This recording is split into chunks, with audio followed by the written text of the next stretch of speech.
J'étais à Broadway hier, bravo pour la perf, tout était trop bien. Louder! Pump it. Bonsoir à toutes et à tous, bienvenue. Et en effet, hier nous étions à Paris. Il y a de ça un peu moins de 24 heures. J'ai été brillant sur scène avec les sourcils pailletés. Vous savez qu'il me reste un peu de paillettes sur la gueule, malgré la douche. Mais bon, c'est pas grave. J'assume. Il en reste un peu, mais ça va aller. Donc ouais, hier on était en live sur la chaîne de Little Big Whale. Pour ceux qui savent pas, on était en concert au Trianon pour la dernière date. Pèlerine a une voix de folie, j'ai pris un scud de fou. Bah ouais, bien sûr. Entre les paillettes et M, le cosplay, quel banger. Ouais, bah en gros, les paillettes sur les sourcils, c'est Pèlerine qui me l'avait fait à Montpellier. Et je lui avais dit, mais c'est une super idée et tout. Et là, à Paris, je lui ai dit, bah viens, on le refait. Elle m'a dit, ah bah ouais, grave. Mais je lui ai dit, par contre, on en met plus. Comme ça, ça se verra peut-être à la cam et tout. Donc je lui ai dit, mets-moi 1 kilo de colle sur le sourcil, là. Et après, je plonge ma tête dans le seau à paillettes. Ça s'est pas vraiment passé comme ça. Mais en tout cas, je lui ai dit d'en mettre plus. Et doser. Et de doser, non pas de doser. Je lui ai dit doser et non pas de doser. Pas mal, non hein, ça rendait bien même à l'écran. Tant mieux. Pourquoi pas avoir fait un son avec Trivia sur l'album 900K? Ça aurait été un duo de folie. Parce que 900K, c'est un projet qui s'est fait en 3 semaines complètes. Et on n'a pas réussi à coordonner nos plannings. Tout simplement. Et voilà. Ton passage chez Enjoy était bien aussi. Team Chapoubelle. Ah oui, alors c'est vrai que la veille du concert, donc mercredi 7 mai, il y a 2 jours, j'ai été en live avec Enjoy Phoenix pour lire et raconter des histoires que les spectateurs et spectatrices ont envoyées. Et c'était très marrant, c'est un live que je fais, enfin c'est un genre de live que je fais assez rarement. Et c'était un truc limite... Ça sert à rien. Enfin c'était RP, semi-RP, HRP, sur du horreur / paranormal, mais c'était marrant.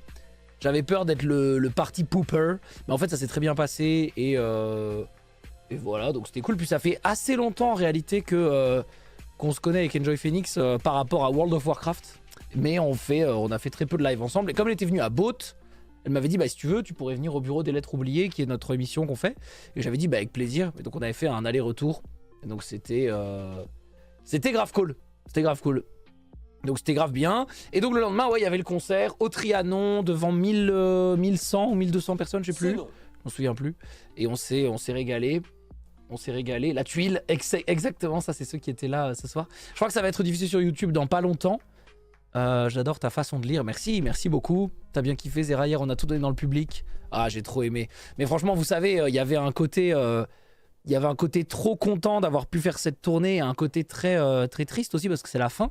C'est la fin de ce gros planning de tournée de Broadway qui a été un peu compliqué à gérer pour moi parce que c'était en même temps que la Zilan, donc c'était pas simple. J'avais même hésité à accepter par rapport à ça parce que je savais que ce serait fatigant, mais je voulais absolument le faire parce que c'est trop cool et c'est une expérience un peu unique et donc je l'ai fait. Bon, j'avais quand même pas fait les 5 dates, j'ai fait 4 dates sur 5. Pourquoi pas une édition 2? Alors en fait c'était déjà l'édition 2, il y avait déjà eu un Broadway l'an dernier, mais il y avait eu qu'une seule date. On était avec Clara Doxal, PV Nova, Marianne et moi. Mais ouais. Donc ouais. À la Bellevilloise. Ouais, exactement. C'était à la Bellevilloise et il n'y avait pas eu de live, mais par contre, il y avait eu une vidéo qui retransmettait le spectacle, qui est déjà sur YouTube d'ailleurs. Et voilà, merci pour le show hier. On est beaucoup à avoir perdu notre voix, mais ça valait le coup.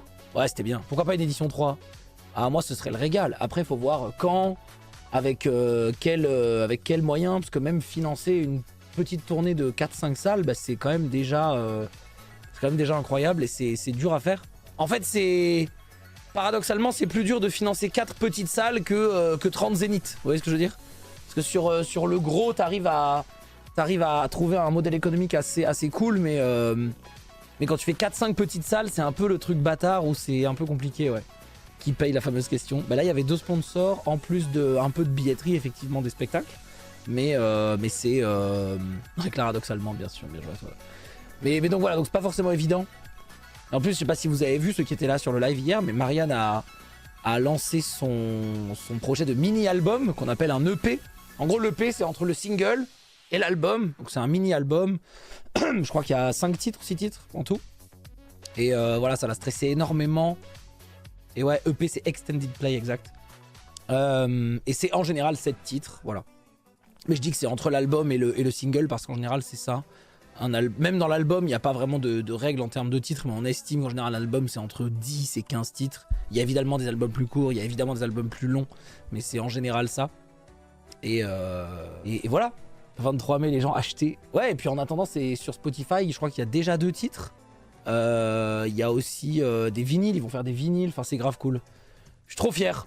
Trop fier de la pote Marianne qui sort enfin son EP. Ça fait longtemps qu'elle bosse dessus, ça fait longtemps qu'elle a, comment dire, qu'elle a fait le projet. Juste, bah, il fallait le temps que tout puisse se mettre en place pour qu'elle dévoile tout. Avec le côté graphique, le côté sorti sur les plateformes, le côté préco. Et voilà, t'as fait un feat. Non, je sais même pas s'il y a un feat tout court hein, sur son EP. C'est un truc très très personnel de elle. Tu sais ce que c'est de sortir un album? Ouais, alors pour le coup, ça n'a rien à voir. Nous, notre album, on a fait ça à deux. C'est un beatmaker qui m'a envoyé 50 trucs qui étaient faits à moitié. Je lui ai dit, vas-y, je vais écrire vite fait dessus. Donc ça n'a rien à voir, c'était vraiment plus à l'arrache. Et ça a pris 2-3 semaines. Alors que là, on parle de plusieurs mois de travail et tout. Donc c'était vraiment incroyable. J'ai vu les larmes dans ses yeux quand le Trianon a exulté. Ouais, elle était vraiment ultra émue. C'était vraiment cool. Et donc c'est vachement bien. C'est juste elle ou c'est avec PV? Alors pour le coup, non, c'est même pas avec PV. C'est avec un autre compositeur qui était là d'ailleurs hier soir quoi. Le vinyle est magnifique, je vais me le prendre dès que j'aurai un peu de sous. Vous voulez une anecdote? Anecdote incroyable. Hier, c'était une version du vinyle qui n'était pas encore officielle. Donc c'est eux qui ont fabriqué la boîte avec une fausse pochette vinyle. Et dedans, il n'y avait pas le vinyle de Marianne, il y avait un autre vinyle. Et c'était un vinyle de Yannick Noah, voilà. Je sais pas pourquoi ça me fait rire que ce soit celui de Yannick Noah. Genre t'ouvrais le vinyle de Little Big Whale et c'était Yannick Noah dedans. Quoi? Le moment où You Summer Body, j'étais tellement content. Et ouais, bah ouais. Non mais en fait, c'est une chanson qui lui va tellement bien à Marianne, c'est clair. De plus qu'Elena a passé au Trianon quelques jours avant le Broadway. Ah ouais? Ah cool. L'anecdote est extraordinaire. Non, elle l'est pas. Mais c'était marrant. Oui voilà, c'est tellement random. En fait, c'est ça que j'ai trouvé trop marrant. En plus, Marianne, on finit le spectacle. Et elle me dit, tiens, prends-le. Mais c'était pas pour me donner. Genre, je dis, mais j'en fais quoi? Elle me dit, non, mais tu me le donneras tout à l'heure et tout. Et j'ai passé ma soirée avec ce truc. Et après, on est allé dans un bar juste à côté. J'avais encore le vinyle, j'étais là comme ça. Avec mon vinyle de Yannick Noah, transformé en Little Big Whale. Et j'avais ça toute la soirée. Oh putain. Oh, c'était marrant. Bon, enfin bref. J'étais le porteur du divin disque. Par contre, la salle du Trianon, c'est quelque chose. Hein. C'est magnifique. Moi, j'étais jamais allé de ma vie au Trianon. Je connaissais pas du tout la salle. C'était la première fois que je mettais les pieds dedans. Alors déjà, c'est dans un état absolument magnifique. C'est presque neuf, quoi. Enfin, je sais pas comment dire. Enfin, c'est refait à neuf, évidemment. Mais je veux dire, c'est tellement beau. Même la salle est trop stylée. C'était... Enfin, c'était impressionnant. En général, les salles de concert un peu vieilles, en pleine ville, c'est souvent un peu... Voilà. On sent que ça a vécu, quoi. Typiquement, on avait fait le Rockstore à Montpellier quelques jours avant. Bon, voilà. on n'est pas sur le même genre de standing, quoi. Et le Rockstore à Montpellier, et des fois, tu te demandes si c'est pas une station de métro plutôt qu'une salle de concert. Le Splendide à Lille. Alors, le Splendide à Lille, ouais, un peu le même genre. Mais le Splendide à Lille, c'était marrant parce que la salle est pentue vers la scène et ça, c'était étonnant. C'est marqué rock dans le nom. Ouais, non, mais bien sûr. L'aspect double balcon, ça rappelle le Grand Rex en plus petit. Ouais, c'est marrant ça. Mais même le hall, comme on dit, le hall juste avant la salle de concert, c'est incroyable. C'était une super soirée. Bah écoutez, je suis grave content. J'ai rien revu des images du live. J'ai vu quelques stories que les gens avaient pu faire. Donc hier et tout, j'ai l'impression que c'était cool pour tout le monde. Le live était nickel, il nous manquait juste les paroles à l'écran. Ouais, après je pense que... En fait, c'était compliqué d'afficher le public, la réalisation, les paroles pour les gens en live sur Twitch. L'idée, c'était surtout que les gens sur place, ils aient les paroles. Pour vous, sur Twitch, je pense que c'était surtout la retransmission d'un moment et d'un concert. Donc pour une fois, ouais, il y avait moins les paroles. Sinon, ça aurait un peu gâché les images, je pense. Donc, à mon avis, c'était plutôt le bon choix.